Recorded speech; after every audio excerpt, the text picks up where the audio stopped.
তপরে বুকের ভেতরটা যেন আগ্নেয়গিরি হয়ে চলছে। মনে হয় আয়ু ফুরিয়ে এলো আমার। তোর বাবার ডাক শুনতে পাচ্ছি যে আমি। মা, ওসব কথা মুখেও এলো না তো। আমি থাকতে তোমাকে মরতে দেব না। চক্রবর্তী জেঠু বলেছে শহর থেকে ওই বিদেশি ওষুধটা নিয়ে এসে একবার খাওয়ালেই তোমার ওই হাড় কাঁপানো জ্বর নেমে যাবে, তুমি আবার সুস্থ হয়ে উঠবে মা। ওরে সোনারে আমার, ওই বিদেশি ওষুধের দাম যে অনেক। আমাদের বাড়িতে কালকের চাল নেই, অত দামি ওষুধ আসবে কোত্থেকে?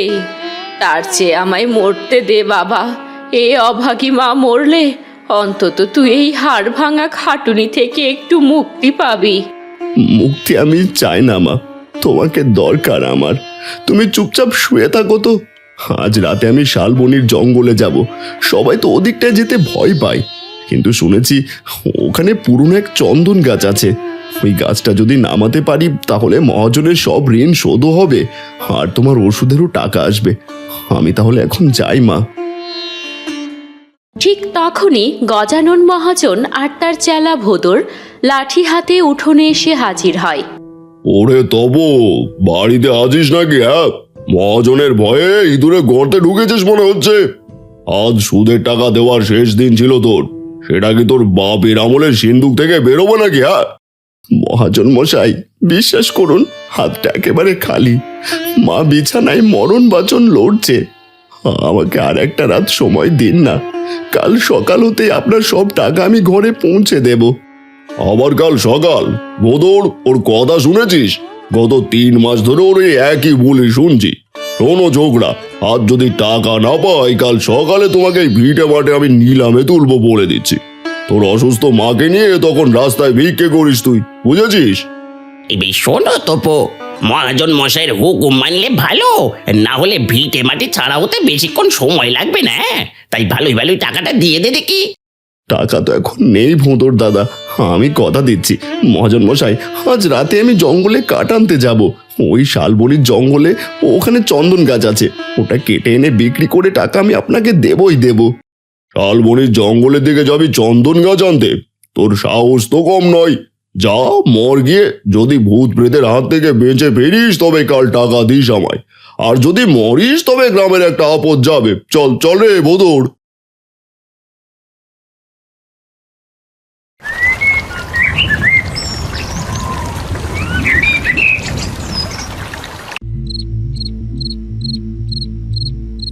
বিশু, ওরে বিশু, হ্যাঁ একবার বাইরে আয় তো ভাই, খুব বিপদ আমার।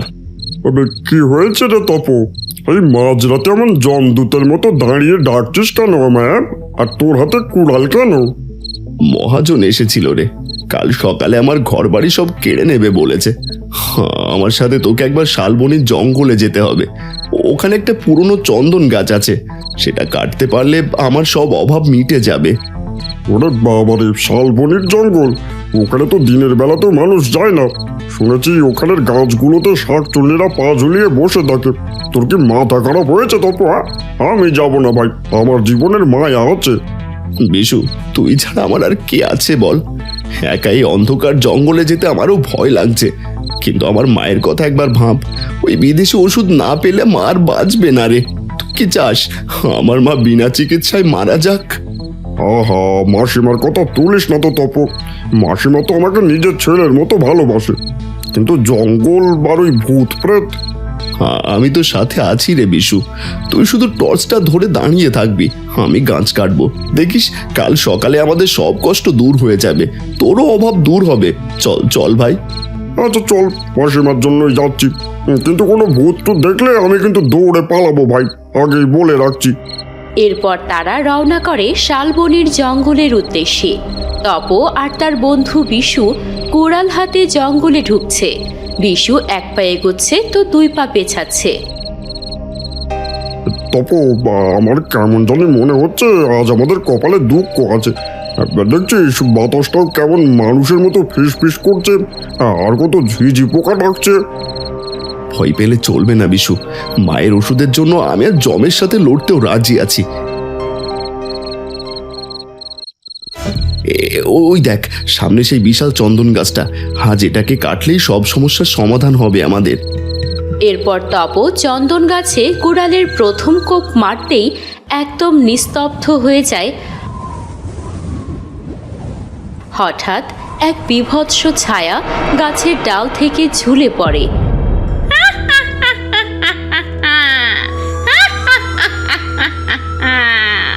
রক্ত, অনেকদিন পর তাজা মানুষের রক্তের ঘ্রাণ পেলাম। আজ আমার কপালে নতুন অতিথি জুটেছে দেখছি। ওরে বাবারে, শাকচুন্নি রে তপু, ওরে তপু পালা পালা, আমি যে মরে গেলাম। এই বলে বিশু জ্ঞান হারিয়ে ধপাস করে মাটিতে পড়ে যায়। এই কে রে তুই? আমার ঘুমে ব্যাঘাত ঘটালি কেন? এই গাছ আমার প্রাণ, আর তুই আমার গায়ে কোপ মেরেছিস। আজ তোর ঘাড় মটকে রক্ত খাবো আমি। দোহাই তোমার, আমাকে মেরো না, আমাকে মেরো না। আমি জানতাম না এটা তোমার কাজ। আমি গরিব মানুষ, আমার মা মরতে বসেছে ওষুধের অভাবে। আমাকে যদি মরে যায়, আমি যদি মরে যাই, আমার মাও বিনা চিকিৎসায় মরে যাবে। মা তো সবারই থাকে, সংসার থাকে, আমারও ছিল রে। তোরা মানুষরা আমার সাজানো সংসার ভেঙে তছনছ করে দিয়েছিস। আমার নাম বিমলা। আজ থেকে 15 বছর আগে ঠিক এই পূর্ণিমার রাতে আমি আমার স্বামীর সাথে এই রাস্তা দিয়েই ফিরছিলাম। ডাকাতরা আমার সব গয়না নিল, আমাকে মেরে এই গাছে ঝুলিয়ে দিল। আমার স্বামী হরেন, ওকে আজও আমায় খোঁজ করে বলতো। তোরা কি বলতে পারিস ও কোথায় আছে? আমি তোমার স্বামীর খোঁজ দেবো বিমলা দিদি, আমি কথা দিচ্ছি। কাল রাতের মধ্যে তোমার হরেনকে আমি এই গাছের নিচে নিয়ে আসবো। শুধু আমাকে একটা সুযোগ দাও তুমি। তুই সত্যি বলছিস? যদি তুই আমার হরেনকে ফিরিয়ে আনতে পারিস, তবে তোকে আমি বড় একটা উপহার দেব। এই গাছের নিচে 15 বছর ধরে আমি ডাকাতদের ফেলে যাওয়া অনেক ধন সম্পদ আঁকলে রেখেছি। তুই আমার হরেনকে এনে দিলে তোর মায়ের চিকিৎসার অভাব হবে না। তোদের পুরো জীবন রাজকীয়ভাবে কাটবে। কিন্তু মনে রাখিস, যদি মিথ্যা বলেছিস তবে কিন্তু তোর পুরো বংশ আমি শেষ করে দেব। আমি কথা দিচ্ছি দিদি, চিন্তা নেই, তোমার উপকার আমি করবই। কাল রাতে হরেন দাদাকে সাথে নিয়ে আসবো আমি। এরপর শাকচুন্নি ধীরে ধীরে মিলিয়ে যায়। তারপর বিশুর জ্ঞান ফিরে আসে এবং সে ভ্যাবাচ্যাকা খেয়ে উঠে বসে। তপু, ওরে বাবারে, ওটা কি ছিল রে? আমি তো ভেবেছি ওই জমদূত আজ আমাদের শেষ করে দেবে। হ্যাঁ, শেষ করে দিস রে বিশু। কিন্তু ওই শাকচুনিকে বলেছে আমি ওর স্বামীকে খুঁজে দেব, এই জন্যই আমাদের ছেড়ে দিয়েছে। ওর স্বামীর নাম হচ্ছে হরেন। এটা তুই কি বলছিস তপু? তুই কি করে শাকচুন্নির স্বামী হরেনকে খুঁজে দিবি? আমরা কি তার কোনো ঠিকানা জানি, নাকি তুই কোনো জাদু জানিস বলতো? ঠিকানা তো জানি না বিশু, কিন্তু সে সময় উপায়ও তো কিছুই ছিল না। শাকচুনির হাত থেকে প্রাণ বাঁচাতে আর মায়ের চিকিৎসার জন্য এটা বলা ছাড়া আর কোনো রাস্তা ছিল না। তবে আমাদের একটু চেষ্টা করে দেখতে হবে। রতনপুর আর আশেপাশের গ্রামগুলোতে একবার খোঁজ নিতে হবে। আরে ভাই, যদি খুঁজে না পাই তাহলে তো ওই শাকচুন্নি আমাদের হাড় গুড় দিয়ে ডুগডুগি বাজাবে। যদি খুঁজে পাই তাহলে তো ওই শাকচুন্নি বলেছে আমার মায়ের আর কোনো চিকিৎসার অভাব হবে না। আমরা সারা জীবনের জন্য অভাব থেকে মুক্তিও পাবো। আমরা রাজার হালে দিন কাটাতে পারবো। তুই কি চাস না আমাদের কপালে সুখ আসুক? না রে ভাই, ও কথা বলিস না। মাসিমার জন্য আমি নিজেও জান বাজি রাখতে পারি। চল চল, এই সকাল থেকেই আমরা হন্যে হয়ে খুঁজে দেখবো। ও যেখানেই থাক, ওই হরেনকে আমরা বের করবোই করবো। তারপর ওরা দ্রুত সেখান থেকে চলে আসে।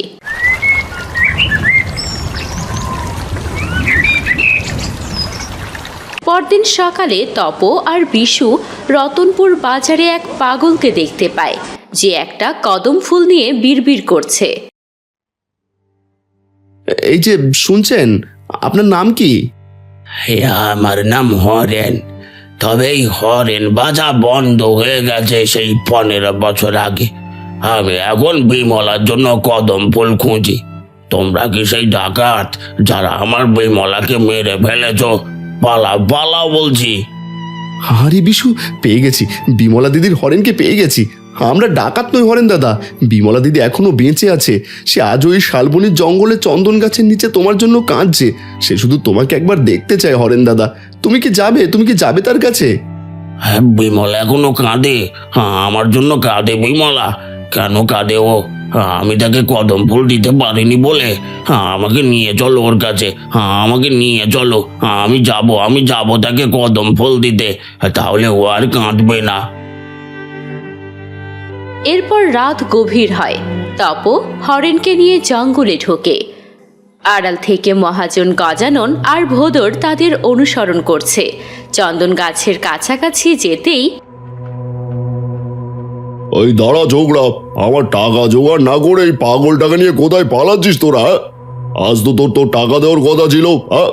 দে আমার টাকা দে বলছি। ভোদর, ধর ওকে। আমার টাকা না দিয়ে কেউ যেতে পারবে না এখান থেকে। মহাজন মশাই, পথ ছাড়ুন। আজ টাকার চেয়ে বড় একটা কাজ বাকি আমাদের, না হলে আপনি বিপদে পড়বেন। টাকা আপনি সময় মতো পেয়ে যাবেন। তপ, কে রে তপ, এসেছিস তুই? আমার হরেন কোথায়? নাকি তুই এই পাপিষ্ঠ মহাজনকে আমার রাতের আহার হিসেবে এনেছিস? বল তো। ওরে বাবারে, শাকচুনি কোথা থেকে এলো?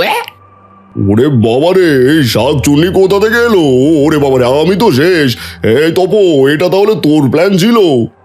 এটা বলে গজানন মহাজন ভয় পেয়ে ভোদরের ঘাড়ে চড়ে বসার চেষ্টা করে, আর ভোদর ভয়ে প্রস্রাব করে কাপড় ভিজিয়ে দেয়। না বিমলা দিদি, এই দেখো তোমার হরেনও এসেছে।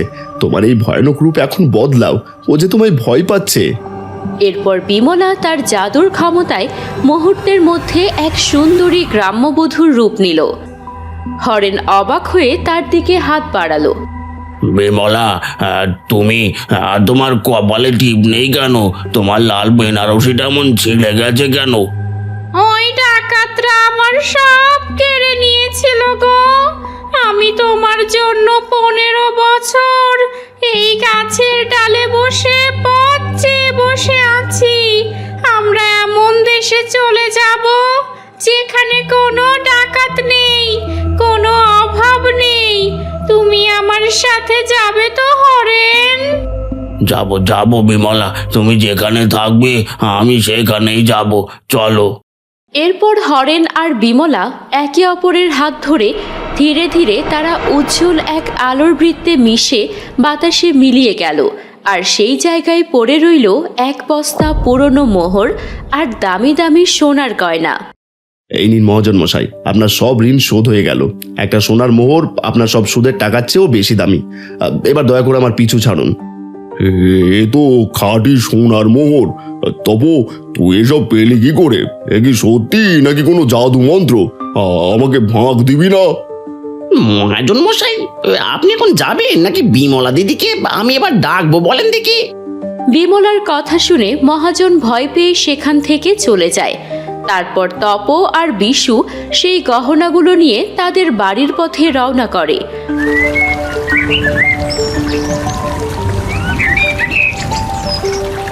পরদিন সকালে তপর বাড়িতে খুশির জোয়ার বইছে। আজ তার মায়ের জ্বর সেরে গেছে সেই বিদেশি ঔষধ খেয়ে। বাবা তপ, কাল রাতে তুই যখন ওষুধটা আনলি মনে হলো জীবনটা নতুন করে ফিরে পেলাম আমি। কিন্তু ওই সোনার মোহর আর গহনাগুলো কোথায় পেলি বাবা? ওগুলো বিমলা দিদি দিয়ে গেছে মা। মহাজনের ঋণও শোধ হয়েছে, আর তোমার চিকিৎসাও হয়েছে। এখন আমাদের আর কোনো অভাব নেই। আর মাসিমা, মহাজন গজানন আর তার চালা ভোঁদর এখন গ্রাম ছেড়ে পালানোর পথ খুঁজছে। বিমলা দিদি মাফ করে দাও বলে হাত জোর করতে থাকে। ভালোই হয়েছে, এতদিনে বিমলার অতৃপ্ত আত্মাটা শান্তি পেয়েছে। তবে তপু, তুই যে সাহস দেখিয়েছিস তাই ইতিহাসে লেখা থাকবে।